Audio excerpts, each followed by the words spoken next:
Assalamualaikum warahmatullahi wabarakatuh. Halo Sobat Energi semuanya. Tak terasa project PLTS spesial edisi 10.000 subscriber sudah di part 8 aja nih.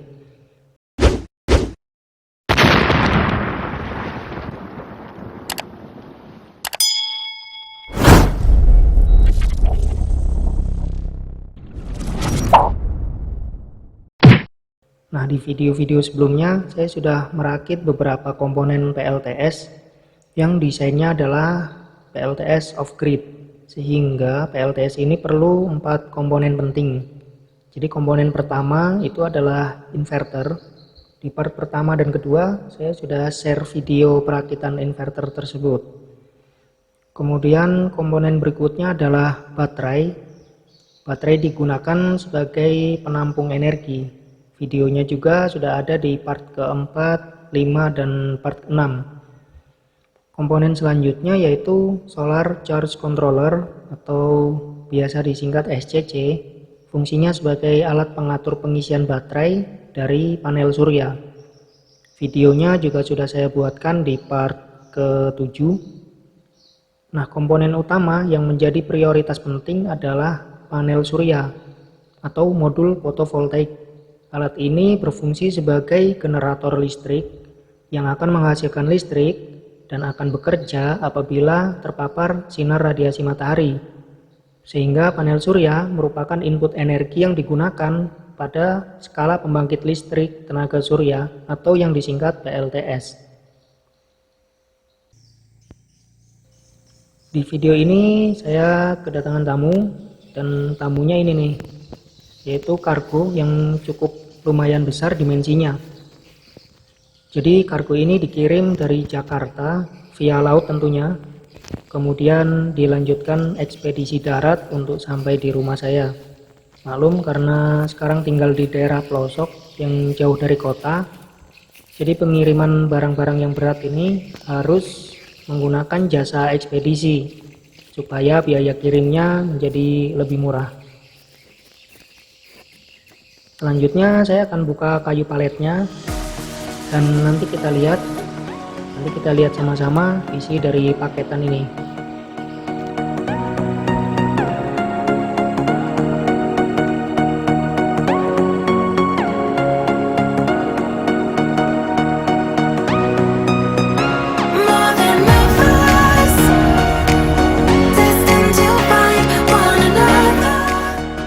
Oke teman-teman, jadi ini adalah panel surya yang barusan kita unboxing. Oke, sekarang kita akan buka bubble wrapnya dan kita lihat jenis dan desain dari modul panel surya tier 1.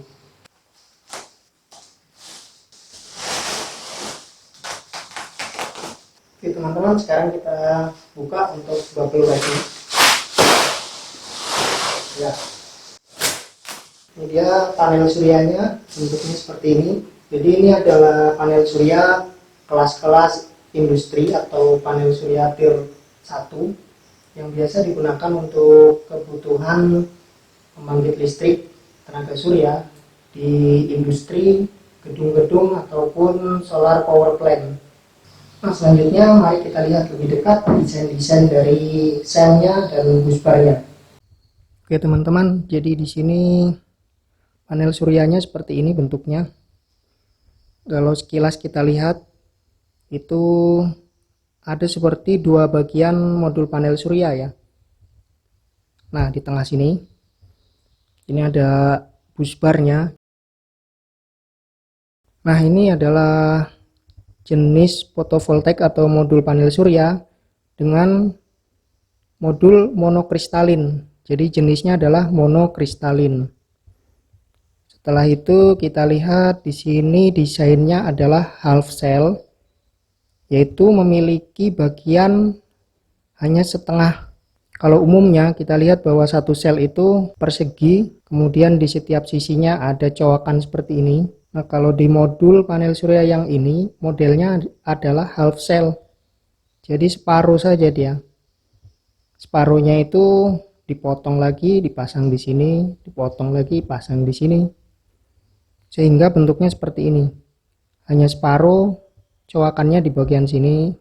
Untuk jenis panel surya yang ini sudah memiliki desain 9 busbar. Jadi memiliki 9 garis busbar. Bisa dilihat ya. Busbar ini fungsinya untuk menyambungkan dan menyalurkan elektron-elektron yang dihasilkan dari tiap-tiap sel fotovoltaik di sini. Jadi ini disalurkan ke sini terus sehingga voltasenya meningkat. Dan desain multi busbar seperti ini memiliki keunggulan dalam transfer energi yang lebih tinggi, sehingga efisiensi selnya itu makin membaik. Artinya ketika modul ini disinari oleh radiasi yang cukup, maka produksi energinya bisa maksimal. Nah, kemudian desainnya ini di split, jadi ada bagian atas dan bagian bawah. Ini fungsinya untuk apa? Jadi teman-teman tahu bahwa panel surya itu ketika terjadi shading, maka beberapa sel fotovoltaiknya itu tidak akan bekerja dan menghasilkan energi listrik. Dengan menggunakan desain seperti ini, ketika terjadi shading di bagian sel yang atas, maka separohnya yang di bagian bawah ini masih bisa memproduksi secara normal. Artinya modul panel surya ini tidak seutuhnya stop menghasilkan energi. Jadi desain-desain seperti ini keuntungannya ya seperti itu tadi. Maka energi yang diproduksi masih tetap bisa maksimal. Tadi kita sudah lihat di bagian depannya, sekarang kita lihat di desain bagian belakangnya. Kira-kira seperti ini ya. Kalau biasanya kita melihat panel surya itu kabel outputnya pasti ada di bagian tengah sini ya. Nah, kalau untuk modul panel surya yang seperti ini, untuk tier-tier 1, bagian outputnya itu ada di bagian sini. Agak berbeda memang ya. Jadi outputnya ada di bagian tengah-tengah dari busbar tadi. Kutub positif dan negatif nanti di sini. Dua ini. Kita lihat lebih dekat. Nah, seperti ini.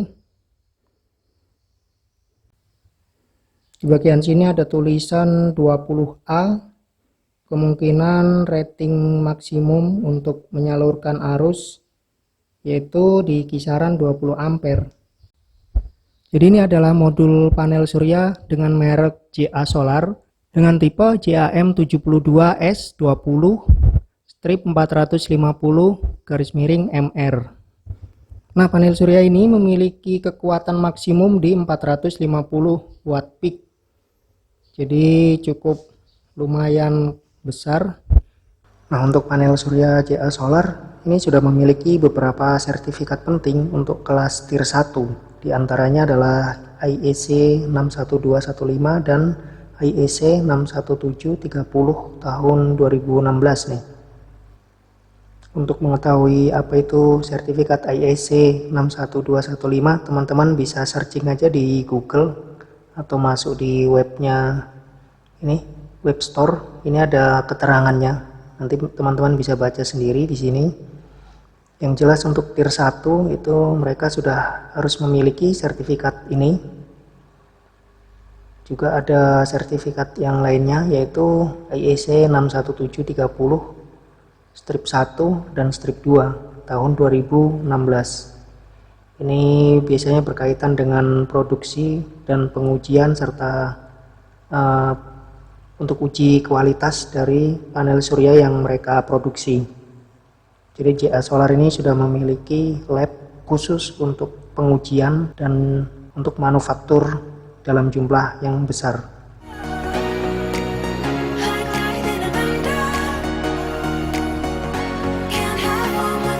Nah, sekarang saya akan ukur dimensi dari modul panel surya ini.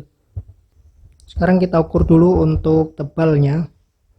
Tebal dari modul fotovoltaik ini bisa dilihat ya, 4 cm atau sekitar 40-an mm. Sekarang kita ukur tingginya sama-sama. 212 cm. Sekarang kita ukur lebarnya. Jadi untuk lebarnya adalah 115, lebih dikit ya, 152, sekitar 152 cm. Jadi kira-kira itu teman-teman, untuk modul panel suryanya seperti ini bentuknya.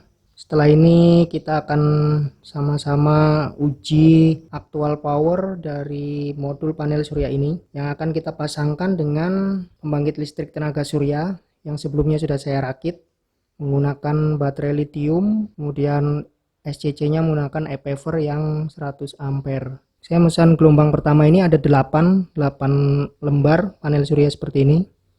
Mungkin nanti tambahannya menyusul karena rencananya mau untuk pasang ukuran di atas 5 kilo. Jadi mungkin tambahannya sekitar 4 lembar atau 8 lembar lagi nanti. Nah, selanjutnya nanti akan saya pasang dan kita tes power aktual dari modul panel surya DA Solar 450 watt peak.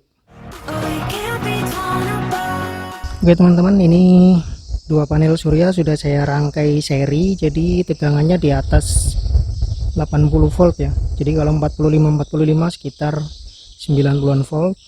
Ini sudah saya rangkai. Sekarang kondisinya ini udah mulai sore, jam 2-an. Jadi mataharinya udah agak condong ke arah barat. Nah, sekarang saya akan tes dua papan panel ini. Ini udah terkoneksi masuk ke dalam rumah. Ini di sini kabel-kabelnya. Dan ini adalah SCC-nya. Kita nyalakan dulu baterai yang Huawei, mudahan masih bisa nyala.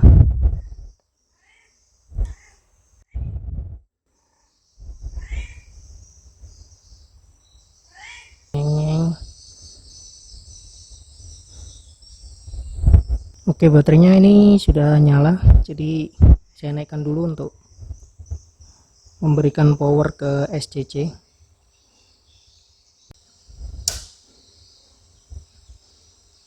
SCC-nya udah nyala.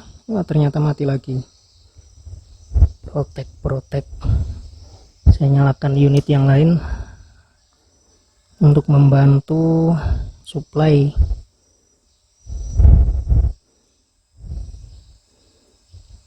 Yang bawah cuma protek warna merah juga. Jadi benar-benar habis ini baterainya. Protek semua, jadi belum bisa untuk aktifkan SCC. Saya charging dulu dengan menggunakan step up regulator di bagian sini.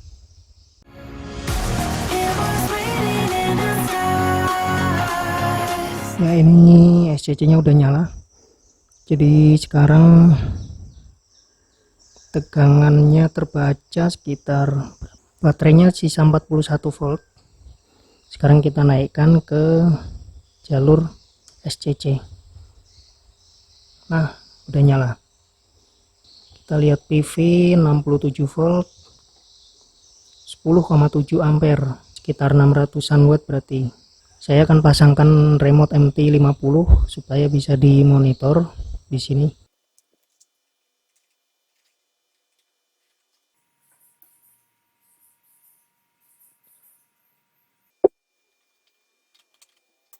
Oke teman-teman, ini sekarang sudah dijalankan untuk pengisian, sudah masuk 15 ampere nih chargingnya.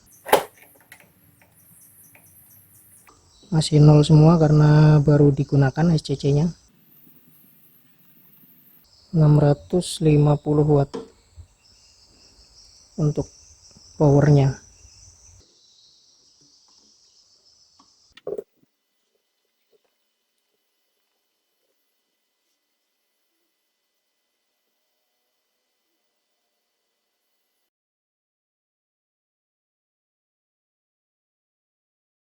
Kita cek dulu arus untuk input dari panel surya.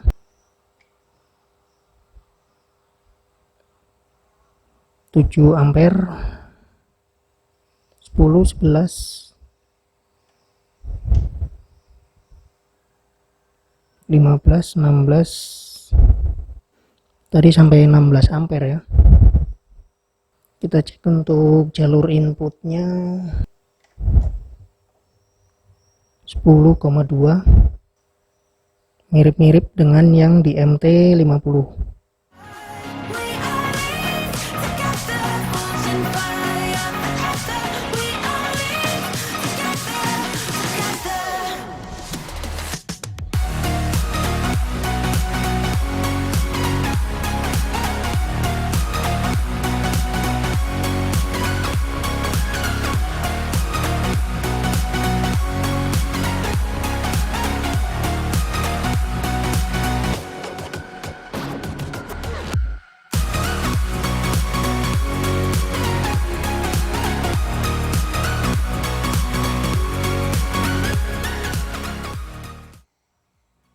Sekarang posisi power sudah turun di 400-an watt, 428. Sekarang kita cek kondisi panelnya. Nah, jadi posisi panelnya ini sekarang terjadi shading. Teman-teman bisa lihat ya, jadi separuhnya ini kan sekarang ketutup bayang-bayang, kena genteng di sebelah barat. Nah, jadi karena separuh ini tertutupi, makanya yang powernya meningkat itu sebenarnya di bagian setengah ke atas yang produksinya masih normal. Dan yang terkena shading ini, bagian panel surya yang terkena shading ini pasti powernya sudah turun di bawah rata-rata. Karena itu panel-panel dengan jenis yang dua bagian seperti ini, half cell, memiliki keunggulan seperti ini.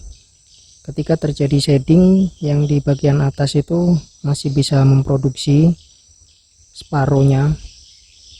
Tadi kita lihat powernya masih di 400 lebih, jadi kurang lebihnya ini sekitar 200-an watt yang keluar dari panel-panel ini.